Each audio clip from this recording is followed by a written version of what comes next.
Hello viewers, मैं फिर से आ गई आप लोगों को एक और नई रियल हॉन्टेड कहानी सुनाने के लिए।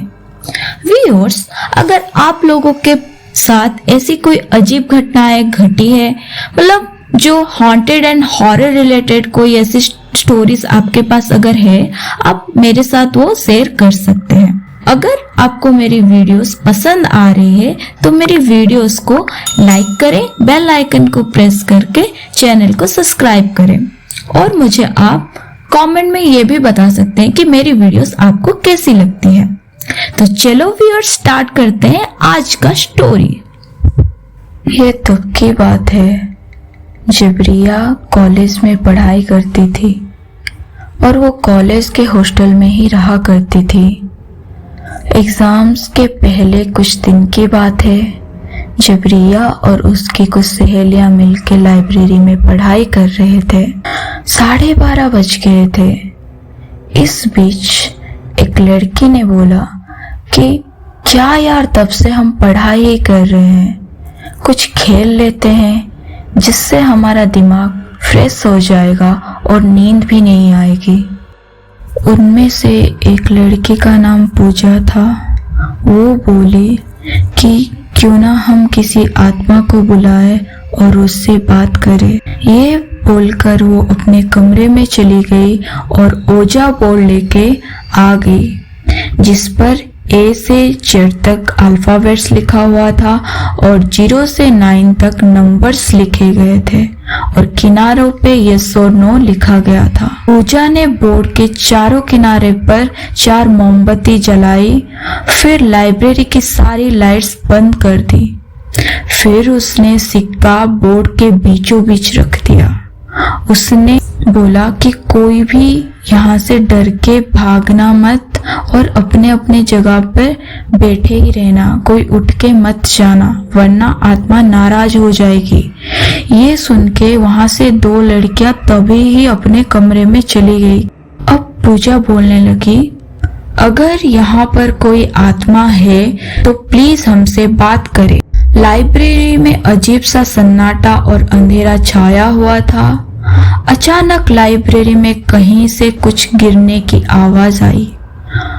उन्होंने सोचा शायद कोई किताब गिरी होगी। उसी समय सिक्का हिलने लगा।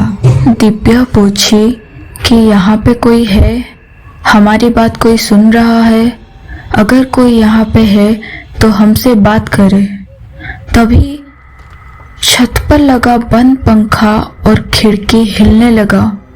सभी लड़कियां डर गई, लेकिन पूजा ने कहा कि कोई भी लड़की अकेले मत भागना, ऐसा करने से आत्माओं से नुकसान पहुंचा सकती है। उसके बाद पूजा ने ऊपर देखते हुए कहा कि अगर कोई आत्मा यहाँ पे है तो हमसे बात करे। कुछ देर तक सन्नाटा रहा और अचानक सारी मोमबत्तियां बुझ गई और लाइब्रेरी में कदमों के टक टक की आवाज आने लगी।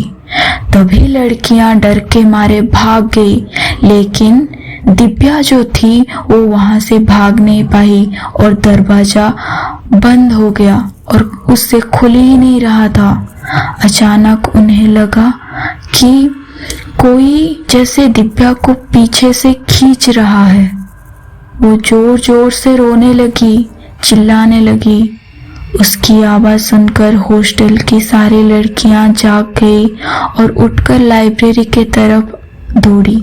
हॉस्टल की वार्डन और सभी लड़कियों ने मिलकर दरवाजा खोला और दिव्या को बाहर निकाला। दिव्या वहां पे सेंसलेस होके पड़ी हुई थी। उसको कुछ पता ही नहीं था वहां पे क्या हुआ उसके साथ, क्या नहीं। इस घटना के बाद दिव्या को आज तक लाइब्रेरी के डरावने सपने आते हैं और वो आज तक उस घटना को नहीं भूल पाई है। तो दोस्तों, दिव्या के अनुभव को देखकर मुझे ये लगा कि कभी भी किसी आत्मा या प्रेत को परेशान नहीं करना चाहिए।